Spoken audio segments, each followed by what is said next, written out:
ಮಹಾರಾಷ್ಟ್ರದಲ್ಲಿ ನಿಲ್ತಾ ಇಲ್ಲ ಸಂಘರ್ಷ. ಪಾಕ್ನಲ್ಲಿ ಎರಡನೇ ಸುತ್ತಿನ ಸಂಧಾನ ಆಗುತ್ತಾ? ಸಂಧಾನ ಆರಂಭದಲ್ಲೇ ಅಮೆರಿಕ ಎರಡು ಕಂಡೀಷನ್ ಅನ್ನ ಹಾಕಿದೆ. ಅವ್ರದ್ದು ಕಂಡೀಷನ್ಸ್ ಇದೆ, ಅವ್ರದ್ದು ಕೂಡ ಕಂಡೀಷನ್ಸ್ ಇದೆ. ಮೇನ್ ಆಗಿ ಹರ್ಮುಜ್ ಜಲಸಂಧಿ ಮುಕ್ತ ಮಾಡಬೇಕು ಅನ್ನುವಂಥದ್ದು.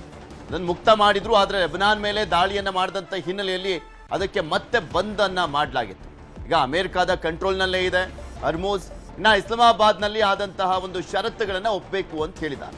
ಅಮೆರಿಕ ಎರಡು ಕಂಡೀಷನ್ ಅನ್ನ ಒಪ್ಪುತ್ತಾ ಇರಾನ್ ಹರ್ಮುಜ್ ಅನ್ನ ಮುಕ್ತ ಮಾಡ್ತಾರೆ, ಅದರದ್ದು ಏನು ಪ್ರಾಬ್ಲಮ್ ಇಲ್ಲ.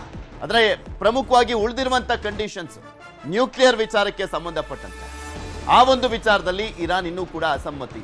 ಸದ್ಯಕ್ಕೆ ಅಮೆರಿಕ ಹಿಡಿತದಲ್ಲಿದೆ. ಹರ್ಮುಜ್ ಒಪ್ಪಂದಕ್ಕೆ ಒಪ್ಪಲೇಬೇಕು ಅಂತ ಹೇಳ್ತಾ ಇದೆ. ಅಮೆರಿಕ ಷರತ್ತುಗಳನ್ನ ಒಪ್ಪಬೇಕು ಅಂತ. ಅಮೆರಿಕ ಒತ್ತಡ ತಂತ್ರಕ್ಕೆ ಬಗ್ಗುತ್ತಾ ಇರಾನ್ ಕೆಲವೊಂದು ಕಂಡೀಷನ್ಸ್ ಹಾಕಿತ್ತಲ್ಲ, ಆ ಒಂದು ವಿಚಾರಕ್ಕೆ ಅಮೆರಿಕ ಕೂಡ ಒಪ್ಕೊಳ್ಳುತ್ತಾ? ಇದೇ ಇರುವಂತ ಕುತೂಹಲ. ಪ್ರಧಾನಮಂತ್ರಿ ನರೇಂದ್ರ ಮೋದಿ ಜೊತೆ ಟ್ರಂಪ್ ಚರ್ಚೆಯನ್ನ ಮಾಡಿದ್ದಾರೆ. 40 ನಿಮಿಷ ದೂರವಾಣಿ ಮಾತುಕತೆಯನ್ನ ಮಾಡಿರುವಂತಹ ಪ್ರಧಾನ ವಿರಾಮದ ಬಳಿಕ ಮೊದಲ ಬಾರಿಗೆ ಮಾತನಾಡಿದ್ದಾರೆ. ಹರ್ಮುಜ್ ಸದ್ಯದ ಸ್ಥಿತಿಗತಿ ಬಗ್ಗೆ ಚರ್ಚೆಯನ್ನ ಮಾಡಲಾಗಿರುವಂಥದ್ದು. ಟ್ರಂಪ್ ಅವರೇ ಕಾಲ್ ಮಾಡಿದ್ರು ನರೇಂದ್ರ ಮೋದಿ ಅವರಿಗೆ. ಹರ್ಮುಜ್ ಸುರಕ್ಷತೆ ಬಗ್ಗೆ ಸಮಾಲೋಚನೆಯನ್ನ ಮಾಡಲಾಗಿದೆ. ಹಲವು ಕ್ಷೇತ್ರಗಳಲ್ಲಿ ಸಹಕಾರದ ಬಗ್ಗೆ ಚರ್ಚೆಯನ್ನ ಮಾಡಲಾಗಿದೆ. ಇಂಧನ ಸೇರಿದಂತೆ ಹಲವು ಕ್ಷೇತ್ರಗಳ ಬಗ್ಗೆ ಒಪ್ಪಂದವನ್ನ ಮಾಡಿಕೊಳ್ಳಲಾಗಿದೆ. ಮುಂದಿನ ದಿನಗಳಲ್ಲಿ ಹಲವು ದ್ವಿಪಕ್ಷೀಯ ಒಪ್ಪಂದ ಕೂಡ ಆಗಲಿದೆ. ಭಾರತ ಅಮೆರಿಕ ಸಂಬಂಧ ಬಲಪಡಿಸುವಂತ ನಿಟ್ಟಿನಲ್ಲಿ ಮಾತುಕತೆ ಆಗಿರುವಂಥದ್ದು ಎಕ್ಸ್ನಲ್ಲಿ ಪೋಸ್ಟ್ ಮಾಡಿದ್ದಾರೆ ಪ್ರಧಾನಮಂತ್ರಿ ನರೇಂದ್ರ ಮೋದಿ.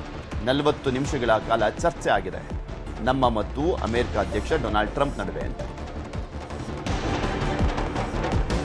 ಇವಿಷ್ಟು ಈ ಕ್ಷಣದವರೆಗಿನ ಸುದ್ದಿ. ಈಗ ಪರಪಂಚ ಪ್ರಸಾರ ಆಗುತ್ತೆ. ನೋಡ್ತಾರೆ ನ್ಯೂಸ್ 8, ಜಾಲ ನಮ್ಮದು, ಬಲ ನಿಮ್ಮ.